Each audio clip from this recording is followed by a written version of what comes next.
Table पे आप क्या करने आए RLC AC सीरीज परिपथ में voltage, power factor, impedance, XC, VL और VL, ठीक है। ये सब आपको क्या करना है, ज्ञात करना है। हम विद द सर्किट हेल्प, इस सर्किट की सहायता से हमें क्या करना है, हमें देखना है ये 3 लोड है आपका। सबसे पहले आ रही है रेजिस्टिव लोड हो गया, वो क्या कॉइल क्या है, इंडक्टिव लोड है, और वो कैपेसिटी, ठीक है।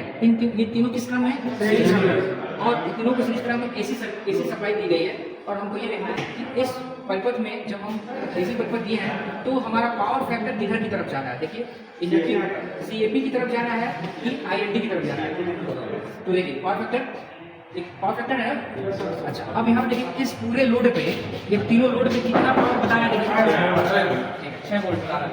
और उसके बाद हमको कैलकुलेशन करना है, तो हम कैसे करेंगे, इसमें ये देख पा रहे हैं तीनों को सीरीज में जोड़ने पे हमारा पावर फैक्टर कैपेसिटी की तरफ जा रहा है, यानी हमारा पावर फैक्टर लीड कर रहा है। क्या कर रहा है, लीड कर रहा है।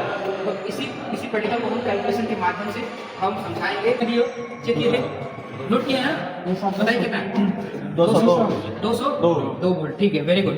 अब बताइए VR यानी बल्ब में कितना वोल्टेज है, 23 वोल्ट।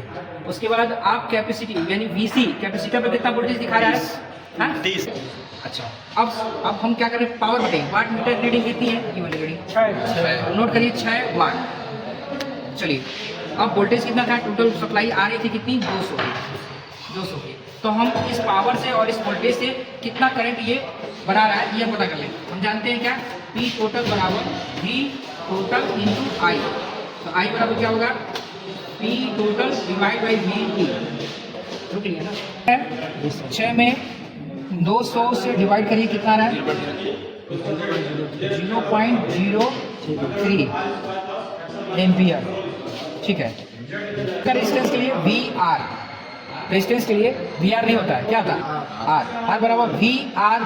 इसके अंदर इस बल्ब के अंदर कितना वोल्टेज है, डिवाइड बाई 0.03। चलो VR कितना था बेटा, 23 में 0.03 से भाग दीजिएगा, 766 ओम हो गया। चलिए अब निकालो ये बल्ब में रेजिस्टेंस पता चल गया किस करंट से, 0.03 से। आगे बढ़ते हैं, अब आगे कौन सी सर्किट पड़ेगी, XL पड़ेगा। तो पहले XL निकालेंगे, XL बराबर होगा VL डिवाइड बाई I। तो देखिए VL कितना है, 3 वोल्ट। 3 वोल्ट में आप 0.03 से भाग दो, XL कितना आएगा बेटा, देख लो XL में 100 ओम हो गया रेजिस्टेंस।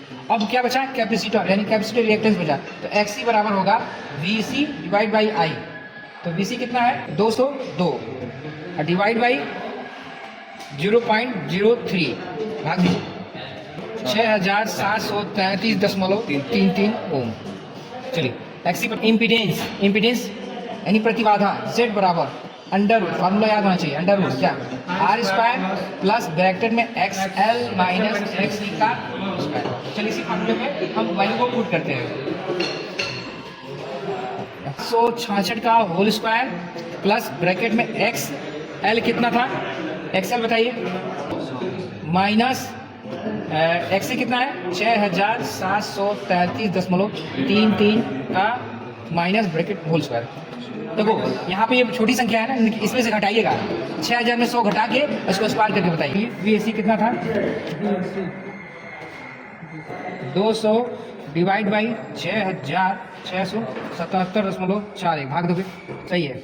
IAC की वैल्यू आई 0.0299, लगभग इसको क्या लिख सकते हैं, लगभग 0.03 एम्पियर, सही है, ठीक। इतना करंट आ गया, यही ना, अरे 1 जोड़ 30 नहीं हो जाएगा, इसका क्या आप 30 भी लिख सकते, कोई दिक्कत नहीं है, ठीक है। कितना करंट आ गया, ठीक, करंट पता चल गया।